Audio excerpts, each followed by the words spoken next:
Hi, I'm Valerie, and this is part 1 in a series of blog posts for my latest game design production assignment. And for this assignment, we had to redesign the card game War so that the outcome was based on skill as opposed to chance. So what I did basically was I made the cards into collectible items that you could keep and then play accordingly as the game progressed. So I'm just going to show you a quick example over here. So before we play a quick game, just to demonstrate, I'm going to explain the cards. So here we have a black 2. What this does is it will add 2 to whatever card that you play. And here's a red 2. It will subtract from whatever card you play. Basically, the black cards will add to whatever card you play, and the red cards will subtract from whatever the other person plays. So now I'm going to give you a quick example of how the cards work. For example, suppose we go like this. You each put down one card. As you can see here, this person would get these 2 cards because 3 is greater than 2.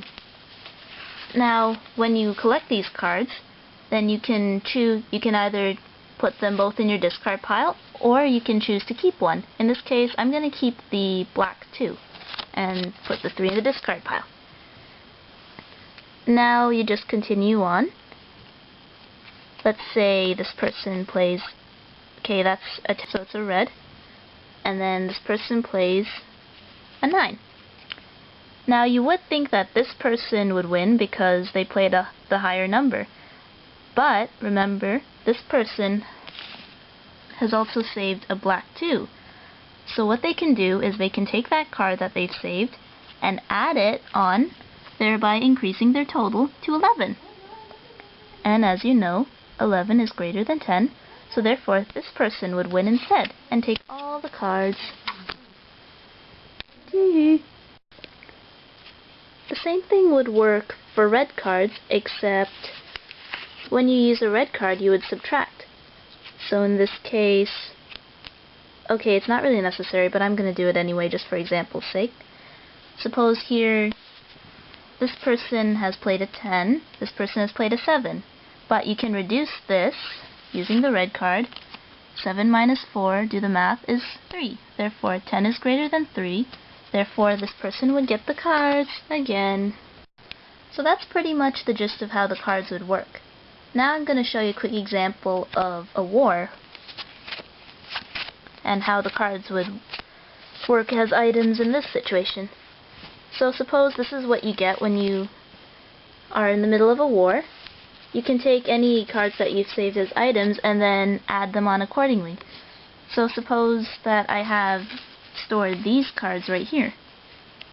I'm going to subtract 3 from this 6 right here. I'm going to subtract 10 from this 9 right here. And I'm going to add 3 to my king right here. It would basically work the same and modify the values accordingly.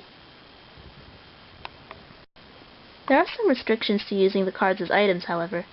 For one, only the numbers from 2 to 10 can be used. Second, you can only have 4 item cards at a given time. Suppose that you run into another card that you want, you would have to discard one of the other cards to make room.